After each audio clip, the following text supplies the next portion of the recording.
Hello everyone and welcome to this lecture. In the last lecture we started discussion on random walks, right? So what were these? So there was a drunkard or random walker at any given vertex.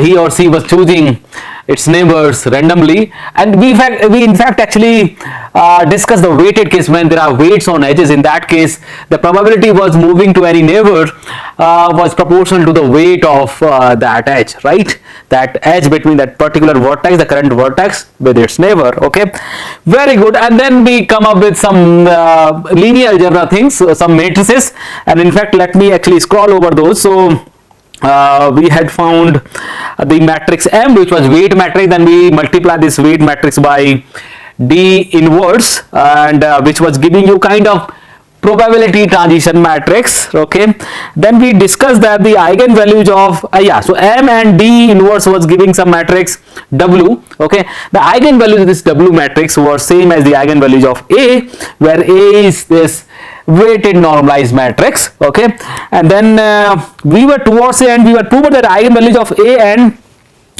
this W are same. Very beautiful fact. And in fact we have calculated the eigenvectors also. See, X is eigenvector of A, then D to the power half time X is eigenvector of W, and towards end we have in fact found the eigenvalue of one eigenvalue of W. Okay, and which was coming out to be 1, and the corresponding vector was degree vector. Very very nice. And then I give you one DIY. Prove that eigenvalues of W are in between 1 and -1. That means eigenvalues of A are also in 1 and -1. But before that, let us see what will be the eigenvector of A corresponding to eigenvalue 1, right? Because W has eigenvalue 1, that means A will also have eigenvalue 1. But what will be the corresponding eigenvector? If you see this equation, W times D to the power half time X, that means suppose so the eigenvector, we can actually calculate X from here, right? So W has an eigenvector which is equal to D vector, where degrees are there on the entries. Yes, so this basically from here we can trim out X. So X will be nothing but this. So eigenvector of A for eigenvalue 1, is what? Is if you do this, right, suppose this is half times, because this is D, right, eigenvector for W for corresponding eigenvalue 1 is this. So X will be nothing but very very simple here. So I can multiply D with this. This will give me what? Oh wow, this will in fact give you, so D is divided by every entry in D divided by its square root. So basically this will be D to the power half, and a normalized eigenvector. So unit eigenvector is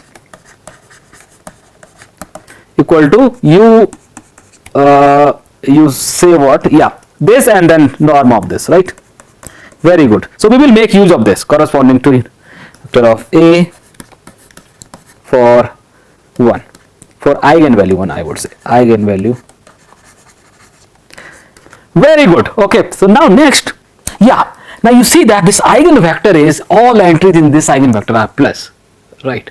And A is your what? A is your non-negative matrix, non-negative symmetric matrix, right? So that means this lambda 1 has to be, basically the eigenvalue 1 has to be the maximum one, and rest of the eigenvalue will be what? Strictly lesser or equal to in terms of modulus. Okay, and by the way, the largest eigenvalue have always multiplicity 1. Okay, so the eigenvalue of 1 will be with only one multiplicity. The rest of eigenvalue will be basically what it will be. The second eigenvalue will be strictly lesser than 1, and say keep on going. Maybe some entry will be -1, and when it will be equal to -1, some eigenvalue will be equal to -1 when the graph is bipartite, right? When graph is very very easy to prove. So that means the eigenvalues of A will lies between 1 and -1, and hence eigenvalues of W are in 1 and -1. Okay, before moving forward, suppose lambda is eigenvalue of this. If lambda is an eigenvalue then eigenvalue of W. What will be the corresponding eigenvalue of W tilde? Then you see that 1 minus so I can actually write, so because let me write the explanation, because W tilde is this, right? Then as W tilde equal to W, right? Then then its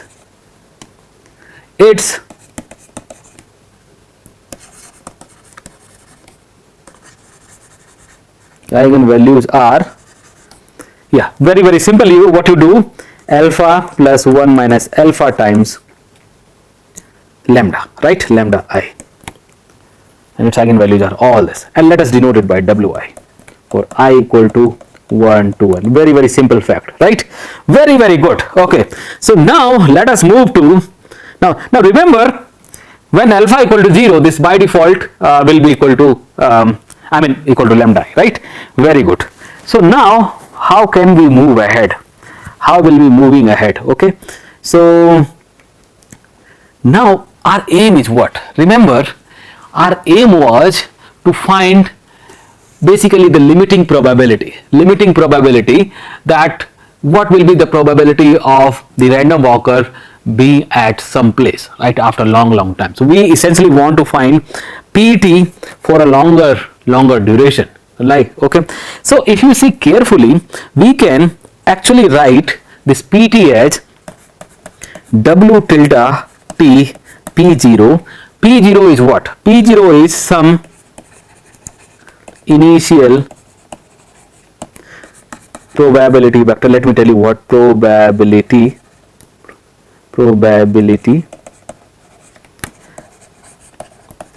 Basically, see, it was starting at some vertex, right? Suppose that vertex was U. So that means P0 in that case will be, so at U it will be 1, and rest of the place it will be 0. Okay, so P is 0. In fact, you can always choose any other probability vector. That probability was starting at this was this, starting at this is this. But you can consider any initial non-zero probability vector. Okay, very good. So now I want to find PT. Okay, so how can I go about? So remember, this I can write W tilde T, I can write. So what I can do is, for my easiness, I will write this W tilde in terms of actually A, because I will be making use of symmetric matrix and all. So I am deliberately trying to convert this W tilde somehow into A, right? Then I can write this W tilde T, and then maybe the same thing, this P0. Very good. Then I can in fact write this as, very nice. So this quantity I can write W tilde D half, and then I will take power T. Hopefully I am doing very good. This is very easy to see. Why? Because this D, if you multiply D minus half and D plus half power, it will be equal to identity. So this, very good indeed. Very good indeed. Now next is what? Next is this, right? D half. What is omega? So this minus half, we know that this is alpha times I plus 1 minus alpha times omega, right? Omega, so not omega, sorry, W tilde. So this was this matrix, and then you are multiplying with D half. Very good. And then take P. Very good, P0. Now if you see carefully, this you can actually write as this, right? D half, then this guy will be again alpha I plus 1 minus alpha D minus half W D half, and that power T D minus half P0. Very good. Then what? If you can I write? I told you that I somehow want to write this in terms of A, but is it A? Remember, A was what? Can I write this in terms of A? Very good. A was this matrix, right? D inverse R. But then how can I? A was. Can I write in terms of W? Let me write it here, and then maybe no. Yeah, let me write it separately. So A was this matrix, right? So A was my D minus R. This is I did it weighted one, normalized weight, and W was this, right? W was nothing but M D inverse, right? That means M I can write. That means M I can write as W times D. So this means D half W D half. This is minus half, this is plus half, because this D will be coming here, right? Very good.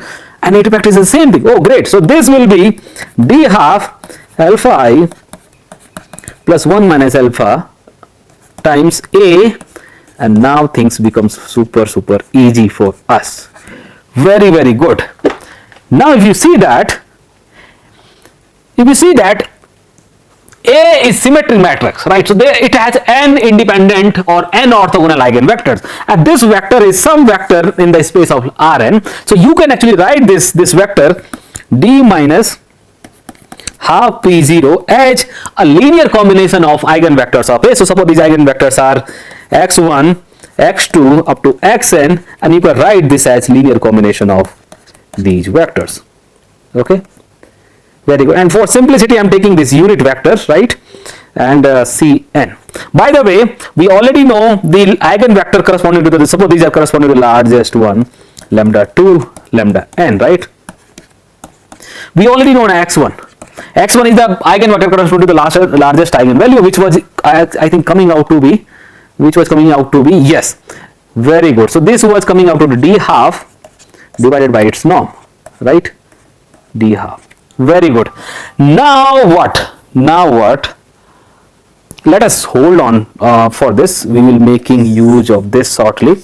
Now you see that if you do, because we know that alpha I minus alpha A, if you multiply, so this is transpose, not transpose, power T.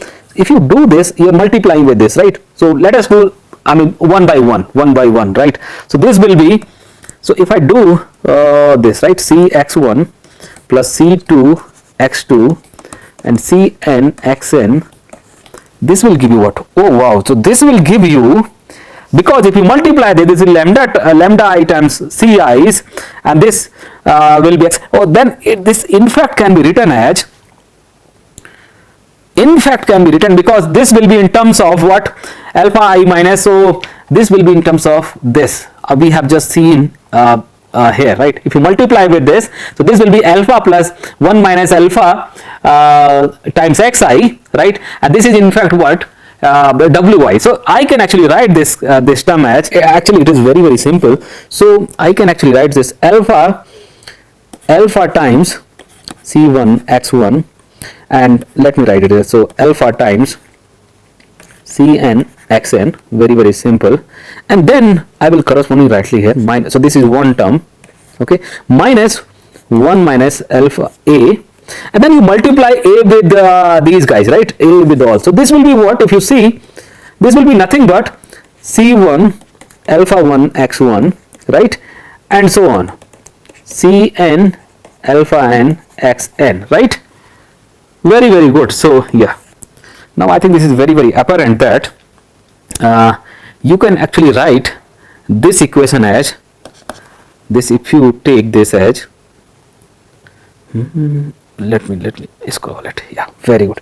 So this is nothing but alpha plus, and then I will take Ci outside. So alpha plus 1 minus alpha times lambda I, because I will be solely writing. So this is equal to I equal to 1 to n, and then you are doing this nothing but Ci and Xi. You are summing over all this, right? Very simple but why this is minus? Am I making some mistake here? This will be plus rather. Yeah, sorry. Very good. So this will be plus. So very good. Yeah. And then what is this? This quantity is nothing but alpha I, right? Omega I. So this is nothing but right?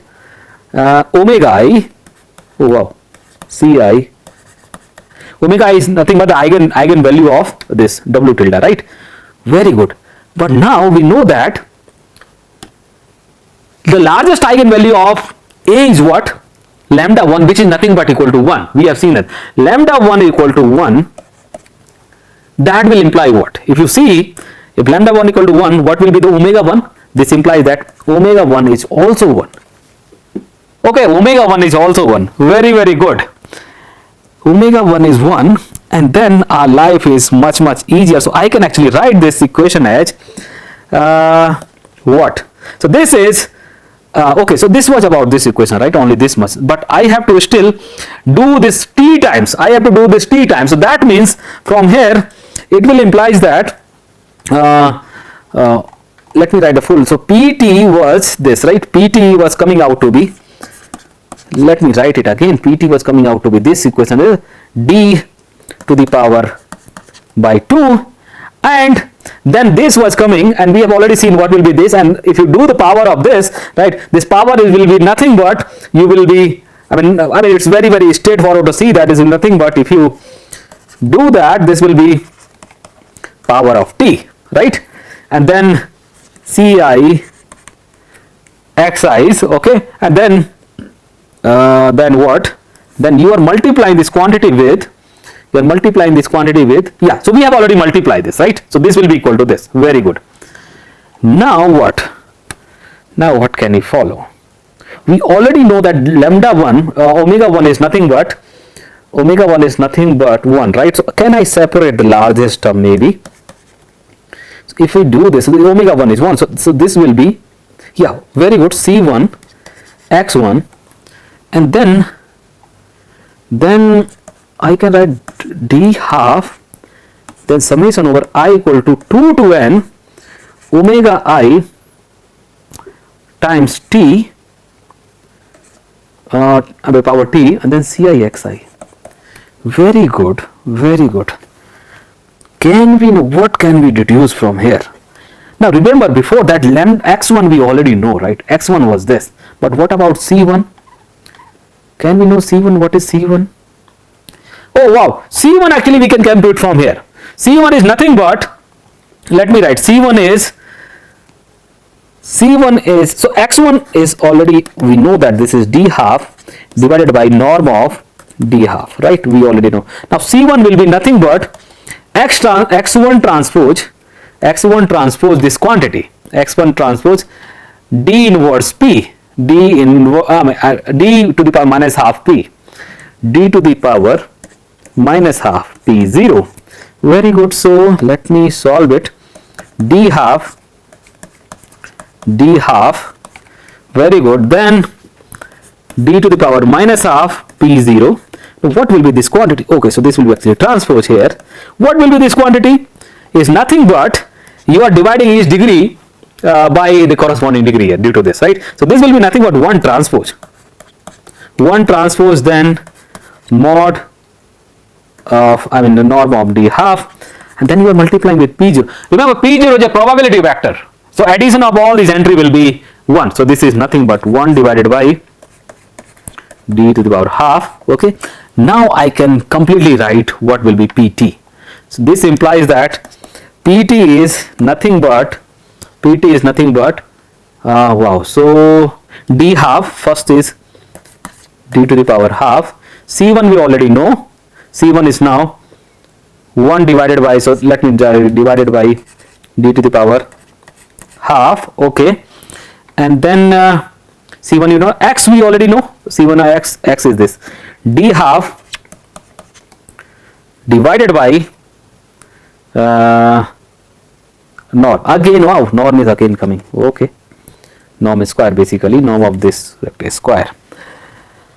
Very good. Now we are plus this term d to the power half, and then summation over I equal to 2 to n omega I ci xi. Now what conclusion we can draw? Let me write one step, and the conclusion is very straightforward. So this is what, by the way, this will be what you are multiplying square root of degree with again square root of degree. So this will be nothing but d, and this is what, yeah, normal. Oh, so this is nothing but summation over di's.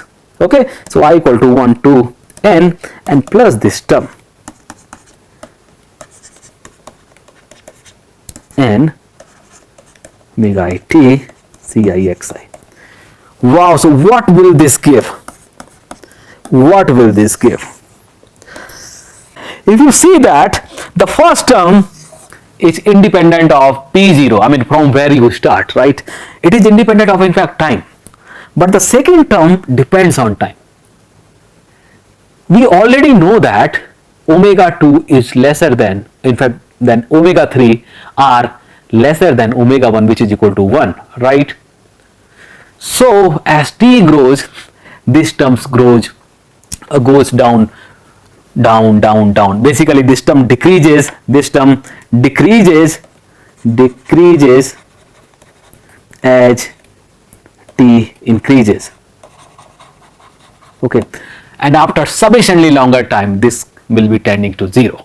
Okay, that means after sufficiently longer time, after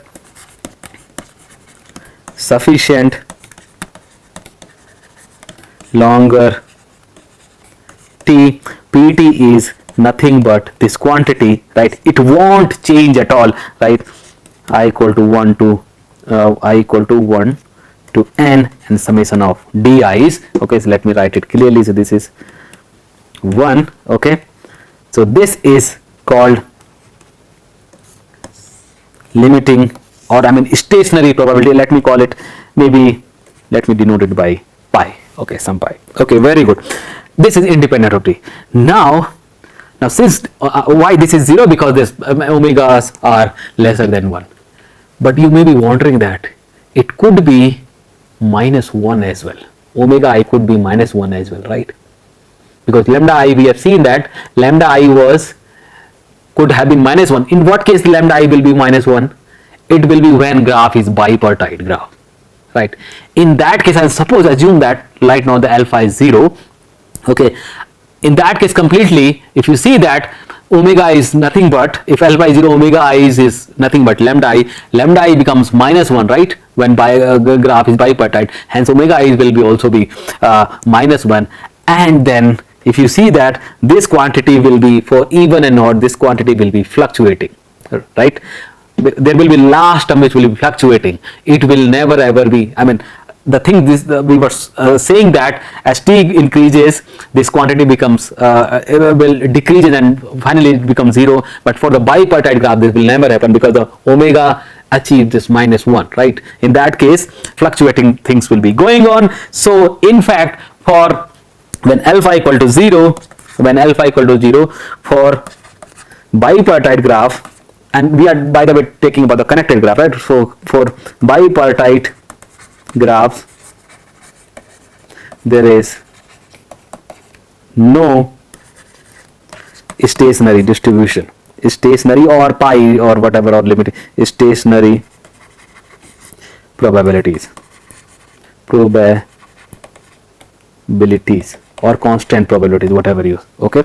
For other graphs, this is always true. Okay, very beautiful fact, right? And in fact, for bipartite graphs, you can in fact see this, right? What will be this? So at some, so this, suppose this is, right, at every step this is actually at one step, suppose the random walker is at, in the next step it has to be there, then so basically zigzag thing is good, right? So there is no convergence of probability. Okay, but in case alpha is non-zero, think what will happen? Will the random walk always converge? Okay, very good. With this, I am stopping this lecture with that question to you. Okay, we will see this in assignments, okay, or tutorials. Okay, so thank you very much.